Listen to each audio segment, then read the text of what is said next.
राम राम राम राम राम राम राम राम राम नारायण नारायण।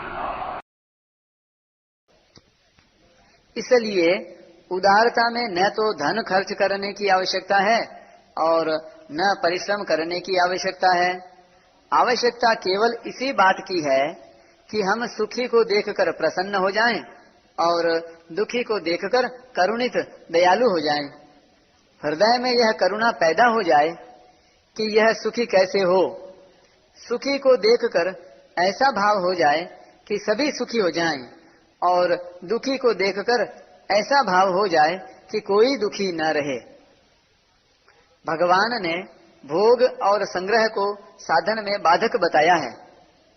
सुखी को देखकर प्रसन्न होने से भोग भोगने की इच्छा मिट जाती है, क्योंकि भोग भोगने में जो सुख मिलता है वह सुख हमें दूसरों को सुखी देखकर विशेषता से मिल जाएगा, तो हमें भोग भोगने की आवश्यकता नहीं रहेगी।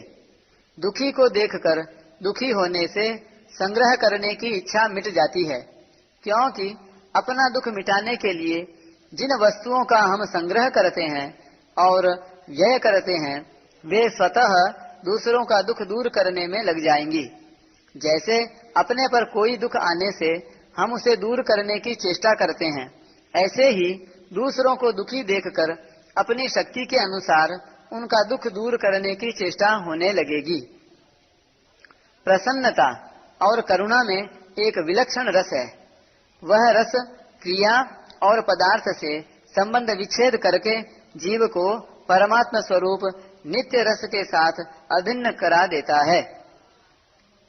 योग युक्त जितेंद्रिय विशुद्धात्मा विजितात्मा और सर्वभूतात्म भूतात्मा, इन चार पूर्वोक्त लक्षणों से युक्त जो कर्मयोगी है उसे ही यहाँ योग युक्त कहा गया है।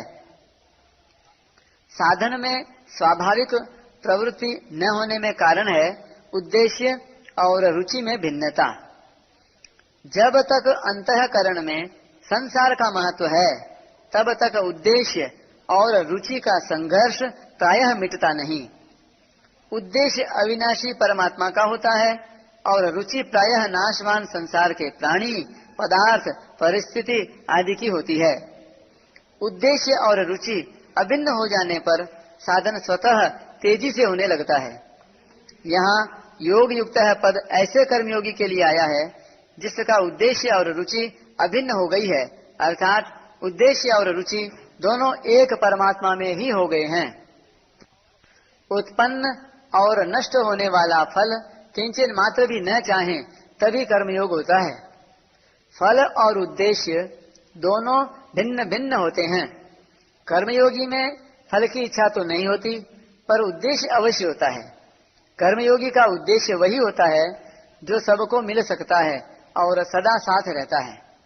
जो किसी को मिलता है, किसी को नहीं मिलता और कभी रहता है, कभी नहीं रहता, वह उसका उद्देश्य नहीं होता है। इस दृष्टि से उद्देश्य सदा परमात्म तत्व का ही होता है। परमात्म तत्व किसी कर्म, अभ्यास आदि का फल नहीं है। फल उत्पन्न और नष्ट होने वाला होता है, पर परमात्मा नित्य रहते हैं। उत्पन्न और नष्ट होने वाली वस्तु को कर्मयोगी चाहता ही नहीं, क्योंकि उसकी चाहना ही परमात्मा प्राप्ति में बाधक है। एकमात्र परमात्मा का ही उद्देश्य होने से कर्मयोगी को योग युक्त कहा गया है। यहाँ जिसे योग युक्त कहा गया है उसे ही छठे अध्याय के चौथे श्लोक में योगारूढ़ कहा गया है। कुर्वन्नपि न लिप्यते, कर्मयोगी कर्म करते हुए भी कर्मों से नहीं बंधता। कर्मों के बंधन में हेतु हैं कर्मों के प्रति ममता, कर्मों के फल की इच्छा, कर्मजन्य सुख की इच्छा तथा उसका भोग और कर्तृत्वाभिमान। इस पर एक टिप्पणी। दूसरे अध्याय के 37वें श्लोक में कर्मयोग के स्वरूप का विवेचन करते हुए भगवान ने मां कर्म फल हेतुर्भुः पदों से कर्मों के प्रति ममता, कर्मजन्य सुख की इच्छा तथा उसका भोग और कर्तृत्वाभिमान मिटाने के लिए कहा है, तथा मां फलेषु कदाचन पदों से कर्मों के फल की इच्छा मिटाने के लिए कहा है। सारांश में कर्मों से कुछ न कुछ पाने की इच्छा ही बंधन में कारण है। किंचन मात्र भी पाने की इच्छा न होने के कारण कर्मयोगी कर्म करते हुए भी उनसे बंधता नहीं, अर्थात उसके कर्म अकर्म हो जाते हैं। सांख्य योगी तो गुणा गुणेषु वर्तन्ते, गुण ही गुणों में बरत रहे हैं ऐसा मानकर कर्मों से नहीं बंधता, पर कर्मयोगी परहित के लिए कर्म करते हुए भी कर्मों से नहीं बंधता। केवल दूसरों के लिए कर्म किए जाने से उसके कर्म भी गुणा गुणेषु वर्तन्ते की तरह ही हो जाते हैं। यहाँ अपि पद में एक भाव यह भी है कि कर्मयोगी कर्म करते समय तो निर्लिप्त है ही, कर्म न करते समय भी वह निर्लिप्त है। उसका कर्म करने अथवा न करने से कोई प्रयोजन नहीं रहता, वह सदा ही निर्लिप्त रहता है। तात्पर्य है कि सांख्य योगी जड़ता का त्याग करके चिन्मयता के साथ अपनी एकता मानता है और कर्मयोगी अपने कहलाने वाले शरीर, मन, इंद्रियां आदि की संसार के साथ एकता मानता है, अर्थात पदार्थ, शरीर, मन, इंद्रियां आदि को और उनकी क्रियाओं को अपनी नहीं मानता, किंतु उनको संसार की और संसार के लिए ही मानता है।